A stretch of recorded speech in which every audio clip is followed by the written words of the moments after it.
Thank you, Lizzie. Now, fracking has been halted at a drilling site in Lancashire after tremors were detected underground. A 0.8 magnitude tremor was recorded this morning close to the site, which is near Blackpool. Quadrilla, the company operating the site, says the event was harmless, but it has suspended operations for at least the next 18 hours. It's the second time a seismic event has been recorded during fracking at the site this week. On Tuesday, operations were briefly paused after 0.4 magnitude tremor was recorded.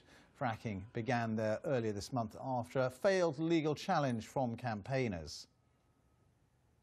Well, we can talk now to Quadrilla's Chief Executive, Francis Egan, who joins us. Thank you very much for being with us. You're welcome. How worried do you think local residents and some of the campaigners who've been protesting against your fracking, how worried should they be about this latest tremor, 0.8? Well, they shouldn't be worried at all, and neither should anybody else. The scale that we're measuring this on, the Richter scale, goes up in units of 10, and if you Google it or anyone looks at it, you have to get to a 5 or a 6 to cause any structural damage, typically, and that's 500,000 times larger than a 0.5. So these measurements that are being recorded are in fact only being recorded because our equipment is so sophisticated for the fracking purposes, and I don't think you or anybody else would even be reporting on them if it wasn't for the fact that it's associated with fracking. There is no chance that this is going to cause damage or harm to anybody. But nonetheless, you have this traffic light system, and this is a red event, which means that you have to pause your fracking. I mean, you're not pausing it for no reason. No, and that's why I say nobody should be concerned in any way, shape or form, because it is generally agreed that the threshold, the red light threshold of a 0.5 has been set at an extraordinarily conservative level. Typically for geothermal projects on the continent, that's set at a 2.5.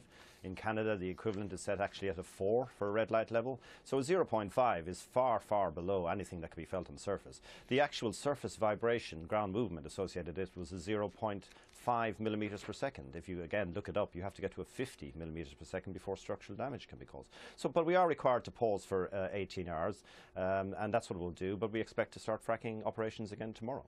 Do you also expect there to be more tremors then? Yes, I do expect, because you frankly cannot, if you're recording to this level of accuracy, down to a 0.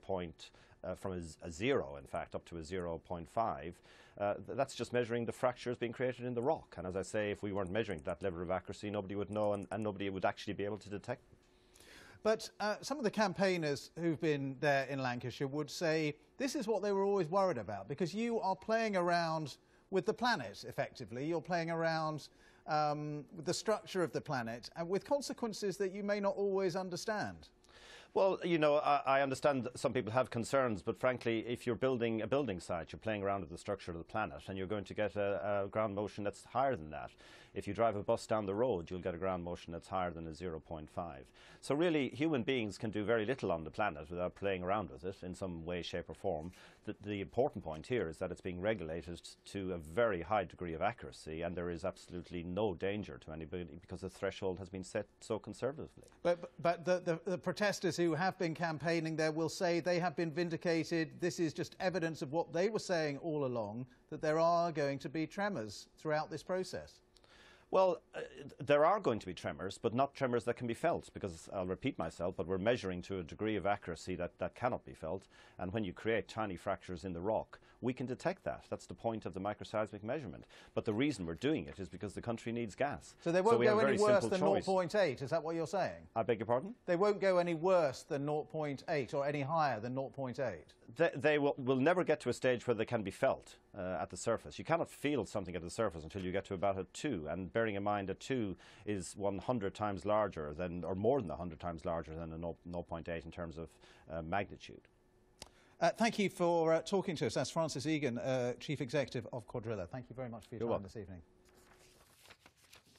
All right, let's bring you more on the latest from the United States, where